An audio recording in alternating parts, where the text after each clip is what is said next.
Sabi sabihin, Mr. Chair, walang magagawa. I mean, pag katulad ng isang district congressman, nakita niya lumobo yung kanyang budget sa kanyang distrito, wala ho siya magagawa. Hindi ho siya pwede magreklamo na hindi naman sa akin ito, sobra yata, may nag-parking dito, may sumagasa rito. He can't do that, Mr. Chair. Wala na po. Wala na po siyang magagawa kasi yun na po. Ang next chance po nun sa BICAM. Di ba po?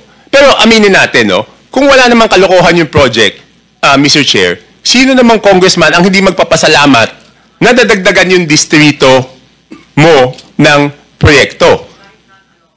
Hindi, ibig sabihin, for example, let's assume hindi po nagkaroon wala pong natuklasang kalokohan dito wag na natin sabihin kalokohan. Wag po natin hindi po nagka-problema yung dalawang distrito ng Mindoro. I'm sure tuwan-tuwa yung congressman kasi masasabi niya sa constituents, ang dami kong napagawa kahit hindi naman siya yung nagpagawa nun. Kaya lang ngayon siguro nagkakaroon ng tanggihan kasi hindi naman siya yun tapos siya masisisi. But in the normal course of things, sino naman ang tatanggi na madagdagan yung distrito mo? Lahat naman kaming congressman, ang gusto namin, mas maraming proyekto sa aming lugar.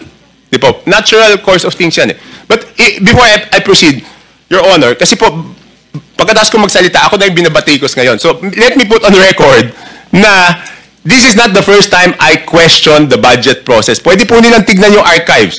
In the year 2011, for the 2012 HGAB, independent rin po ako doon, question ko na yung budget process.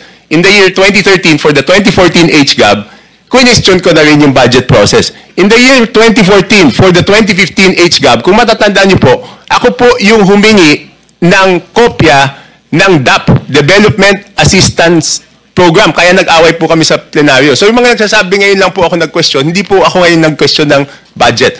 Kaya lang, nagsawa na po ako kasi wala nangyayari na outvote ako. Nagkaroon lang ako ng pag-asa noong pagkatapos ng SONA kasi si mismong presidente na ang may gusto ng budget reform, Your Honor. Rep. Toby, pagkatapos nung small committee, ito na yung basis ng HGAB na hindi na makikita ng ordinaryong congressman. Yun na sinasabi mo. HGAB na po ang makikita nyo. HGAB na po ang makikita nyong kopya. Na hindi nagkaroon ng pagkakataon yung regular congressman na makialam doon sapagkat yun po ay tinrabaho na ng small committee. Yes, Your Honor. Thank you. Continue. So, Are we supposed to ask? Meron tayo